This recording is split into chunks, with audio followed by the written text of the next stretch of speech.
kulanti wacan wanaagsan daawadayaal ku soo dhawaada wararka telefishinka Somali News oo idinkaga imaanaya xarunta telefishinka uu ku leeyahay magaalada caasimadda Muqdisho. wararka qodobada aad ku daawan doontaan kuwooda ugu door karana waxaa kamid ah wasaaradda ammaanka ee maamulka Puntland ayaa qabatay munaasabad lagu weyneynayo maalinka loo aasteeyay daabulaada dadka iyo waliba tahriibinta. maamulka gobolka Banaadirna waxa deeq raashin ay gaarsiiyeen dadka qaxootiga Yamaniyiinta ee ku nool magaalada caasimadda Muqdisho. xilli dadkaasina ay si weyn u soo dhaweeyeen deeqda maamulka gobolka Banaadir ay gaarsiiyeen.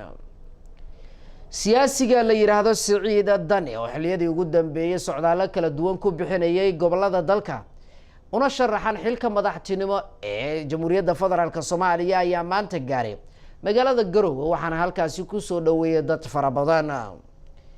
Somaliland xukuumadda ka arrimisay xilligan waxay si cad u shaaciyeen in wada hadallo ay kula jiraan maamulka Qaatumo. wararka kale ee daawadayaal caalamka aynu idinkaga hayno waxaa kamid ah koox hore kaga tirsanaa jirtay urur weynaha Al-Qaacida ayaa maanta si cad waxay u shaaciyeen in guud ahaanba ururkaasi ay ka baxeen. halka sidoo kalena warbixinada kale ee xiisaha leh aynu idin soo gudbin doonana ay ka mid noqon doonto laba lamaane oo naftooda ku waayay buskud ay kol hore deensadeen kadib markii lacagtii buskudkaasi ay bixin waayeen.